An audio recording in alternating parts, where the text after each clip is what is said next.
The bell above the door tinkled merrily, despite the gloom outside. Daniel looked up from his dusting, a smile touching his lips, until he saw the face of the newcomer. He forced the corners of his mouth back up. "Hello there." The girl was soaked to the bone, her thin jacket offering little protection against the driving rain. Her dark eyes searched the shop. "Is this a library?" Daniel sighed inwardly. "No, it's a dying bookstore. No, dear, this is not a library. This is Burke's Books." He gestured vaguely at the smattering of novels and non-fiction that populated the dusty shelves. "Can I help you?" The girl shook her head, still glancing around. "I just need somewhere to wait out the storm. I don't mind getting wet, but my phone's about dead and I do unwant to get struck by lightning waiting under a tree. Right?" Daniel nodded slowly, thinking quickly. "If you're just killing time, I do have some tea back behind the counter. Feel free to look around. Just try not to touch anything. I haven't dusted properly in weeks." The girl smiled sheepishly and shuffled toward the counter. "Thanks. I won't touch anything." Her eyes fell on the worn leather sofa nestled between two shelves, a relic from days gone by when the shop was bustling and the evenings were filled with laughter and conversation. "That sounds lovely," she said softly. Daniel poured the tea silently, his gaze lingering on the rain-streaked window. He watched the girl settle onto the sofa, pulled her dripping jacket tighter around herself. Her name was Mia, and she told him she was 16, a junior at Northwood High.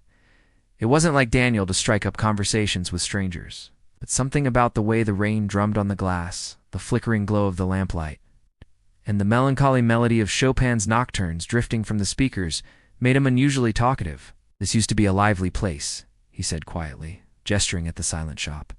"Book clubs would gather here. We had children's story times. Local authors would visit and sign their books. There was always someone here, always someone to talk to. It was good." His voice trailed off, lost in a haze of nostalgia. Mia nodded sympathetically. "It looks like you miss it." "I do," he admitted. "But progress, I suppose. Everything's online now. Books are just a click away. Why come here when you can order a new release and have it delivered in 2 days? Or better yet, why not just read it on a Kindle? You can download an entire library onto a device smaller than a paperback." Mia shook her head. "For me, I like real books, the smell of them, turning the pages, sitting down with something that's been around for a while.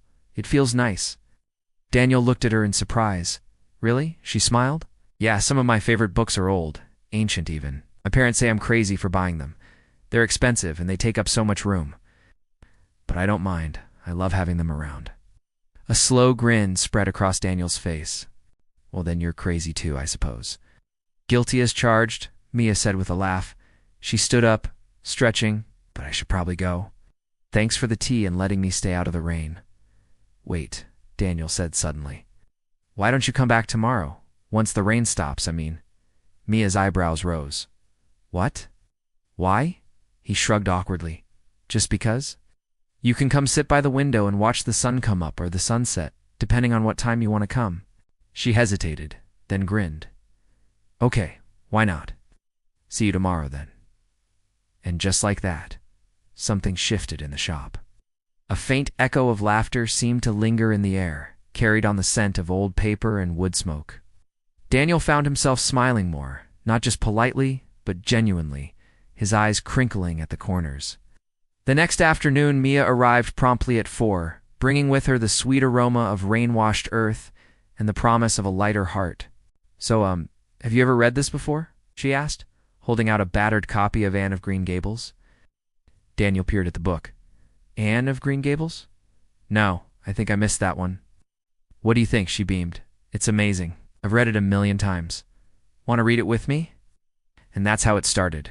Their shared love of stories weaving a tapestry of friendship that defied the chill of the autumn air. Daniel discovered that Mia was a walking encyclopedia of classic literature, capable of reciting passages from memory and discussing themes and symbols with an insight that belied her years. Every day after school, Mia would arrive bearing the scent of rain-washed earth, wind-blown leaves or blooming honeysuckle, depending on the season. She would curl up on the sofa with a well-loved book, her dark hair spilling around her like a silken waterfall. One day, Mia brought a friend, a boy with a shock of red hair and a ready smile, who introduced himself as Finn. Over cups of tea, they talked about everything and nothing, their easy banter filling the shop with a warmth that had nothing to do with the radiator tucked away in the corner. Daniel listened, watching them tease each other, heard their excited whispers as they discussed their favorite characters and debated plot twists. He felt a pang of longing, remembering when he, too, had been young. And stories were more than just words on a page. They were portals to other worlds, maps to faraway lands and timeless adventures. As the weeks turned into months, the shop began to feel less like a tomb and more like a sanctuary. A place where the rain could fall and the wind could howl, but inside all was warm and bright.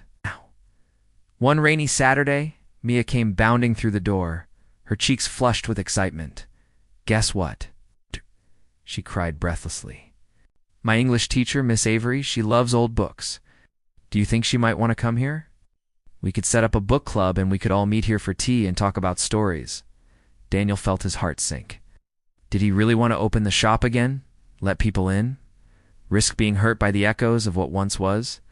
He looked at Mia, her eyes shining with hope, and knew that whatever decision he made, he wouldn't be alone. He took a deep breath. "Let's invite her in," he said quietly. Miss Avery turned out to be everything Mia had promised, a woman with a passion for classic literature and a twinkle in her eye that hinted at countless stories yet to be shared. The weeks that followed, the bookstore became a hub of activity. Filled with the murmur of conversation, the rustle of turning pages, and the comforting aroma of tea and biscuits. Book clubs gathered in the evenings, their animated discussions spilling out into the twilight. Children, their eyes shining with wonder, listened to tales of talking animals and daring adventures. Local authors returned, signing copies of their latest releases and chatting with fans. The shop was no longer just a place to buy books. It was a community, a place where stories came to life and where dreams took flight. One evening, as the rain drummed a gentle rhythm against the window panes, Daniel sat on a stool behind the counter, watching the scene before him. He saw Mia curled up on the sofa with a book, her hair a dark halo around her head. He saw Miss Avery animatedly discussing a passage with a small group of students. And he saw Finn sketching in the corner, his tongue poking out from the side of his mouth in concentration. He was content in a way he hadn't been for a long time, surrounded by the ghosts of stories past and the promise of new beginnings. The bookstore wasn't saved in the traditional sense. It didn't become wildly popular or rake in huge profits, but it became a safe, magical refuge for a small group of young dreamers, keeping the spirit of stories alive in a world that often forgot their importance. And in the end, wasn't that what mattered most? The bell above the door tinkled merrily, announcing newcomers and chasing away the silence. For in this little bookstore, nestled in the heart of a quiet town, the magic of stories had returned.